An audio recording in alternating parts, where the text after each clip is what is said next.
የምታውቀው እሷ ነችና እንግዲህ ቅርሷን እቀበላታለሁኝ።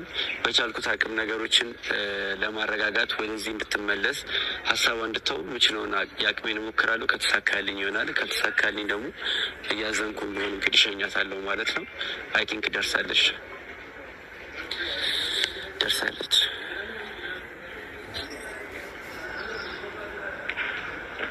ሩታዬ የኔ ቆንጆ ይገባሻል። ዳንሻዬ እናመሰግናለን። እንግዲህ ታንተና ስታስቀብጡ የነበራችሁ መልካም መጣጣል። በጣም ይቅርታ በመጀመሪያ ማለት ያለሽበትን ስሜት ለመረዳት አልሞክርም።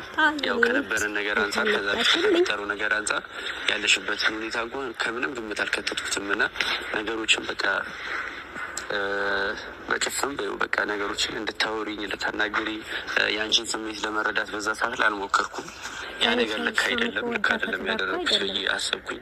ብዙ ሰዎችም ደግሞ ምንም ቢሆን ምክንያቱም እንደ ጓደኛ ማብራት ነበር እና በዚህ ሰዓት ላይ ደግሞ ቤተሰብ መብሪያ ትተዋል፣ ይቅርታን አትቀበልም ሲሉኝ ጠዋት ደግሞ ደውለሽ ስታወሪኝ ካሳለፍናቸው መልካም ነገሮች ካለፉት ብዙ ጥሩ ነገሮች እንደ ቤተሰብ እየተጋገዝን ብዙ ነገሮችን አሳልፈናል እና ይሄኛው ነገር ልክ አይደለም ብዬ አስቤ እንግዲህ ጠዋት ካወራሽን በኋላ ሀሳቤን ቀየሬ እንግዲህ ይቅርታሽን ለመቀበል ነው የጠሩሽ።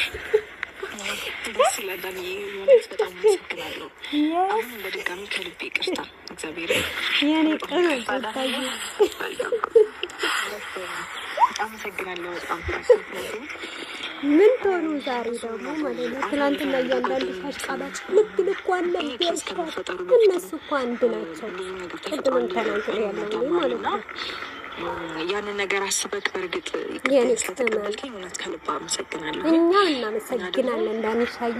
ያው ትንሽ የነበርኩበት ስሜት እኔ ዳብሮ የነበረ እንዴት አይረዳኝም፣ እንዴት ማንዴ እንደዚህ ይቀየራል፣ እንዴት ነገሮችን ይረዳኛል ሞከረ ምናምን ብዬ ትንሽ ተሰምቶኝ ነበረ። ስፔሻሊ በቃ እንትን ብለህ ከፎቶ ላይ ምናምን ስትወጣ ከዛ በኋላ ነው በጣም የተሰማኝ እና እኔም በጣም እንደ አስከፋውክና እንዳስደበርኩክ ነው በደንብ ፊል ያደረኩትና ደበረኝ። በጣም ነበር የደበረኝ።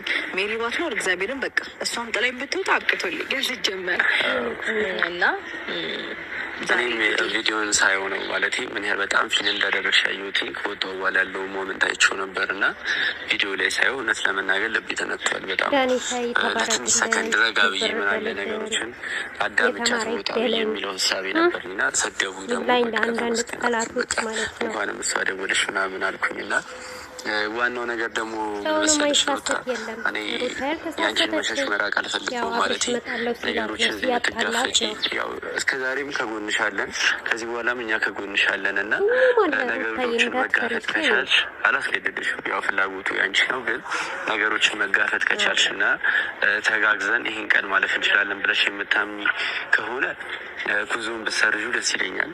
ባትሄጂ ወደ ክፍለ ሀገር እዚህ ሆነ ነገሮችን ስብብ ለማድረግ ብንሞክር ብዬ አስባለሁ።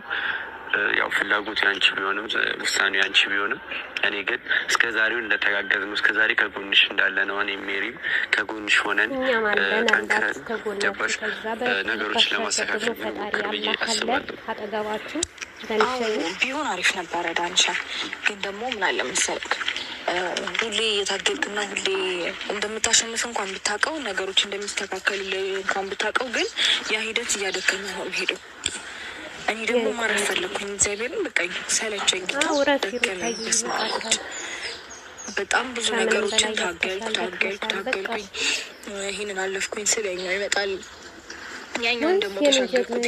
በቃ ከተመ ሰው አሁን በሰላም ነው የምኖረው ምናምን ብዬ ስል ደግሞ ሌላ ኬዝ ይፈጠርና ሰላም ይናጣለሁ፣ እረብሻለሁ ምናምን እና ይህ ነገር ደግሞ አንዳንዴ የሰው ልጅ እንዴት ነው ፈተና ብቻ ሲሆንብህም ማረፍ ይናፍቃል። በእርግጥ መልካም ነው መፈተን ጥሩ ነው፣ ያጠነክራል እንጂ በዛው ተሰብረህ እንድትቀር አያደርግህም። ግን ደግሞ አንዳንዴ ማረፍም አስፈላጊ ነው ብዬ አምናለሁኝ እና ከነገሮች ማረፍ ከነገሮች ትንሽ መሸሽ ነገር እሺ ብለህ ራስህን ማዳመጥ አንዳንዴም ጥሩ ነው ብዬ አስባለሁ። እና ያ ነገር ብቻ ሳይሆን አሁን ላይ ከፋሚሊም ጋር ማሳለፍ አለብኝ ብዬ ስላሰብኩኝ ነው ሊሄድ የወሰንኩትኝ። እና ትክክል ውሳኔ ነው ሩታዬ። በቃ ገናኝ ምናምን ስትለኝ አንተም በቃ ደስ አለኝ። በዛው ከአንተ ጋር ሰላም ፈጥሬ አእምሮዬ ምን ያህል ረፍት እንደሚያገኝ አታውቅም ዳኒ። እግዚአብሔርን በጣም ነው ደስ ያለኝ። ምክንያቱም በቃ ብዙ ነገር ያሳለፍን ሰዎች ነን፣ እንደ ወንድም፣ እንደ እህት፣ እንደ ጓደኛ በቃ ደስ የሚልም መጥፎም ምናምን ጊዜያቶችን አብረን አሳልፈናል። እና ያንን ነገር እያሰብኩኝ ሰላም ሳላወርድ ትቼ ብሄድ ምናምን በቃ በጣም ነበር የሚደብረኝ። እውነት በጣም ውስጥ ይጨነቅ ነበረ። ምክንያቱም ካሳለፍነው ነገር አንጻር ማለት ነው ጓደኝነታችን ይበልጣል። ያንን ነገር አስቤ እረፍት አላገኝም ነበር።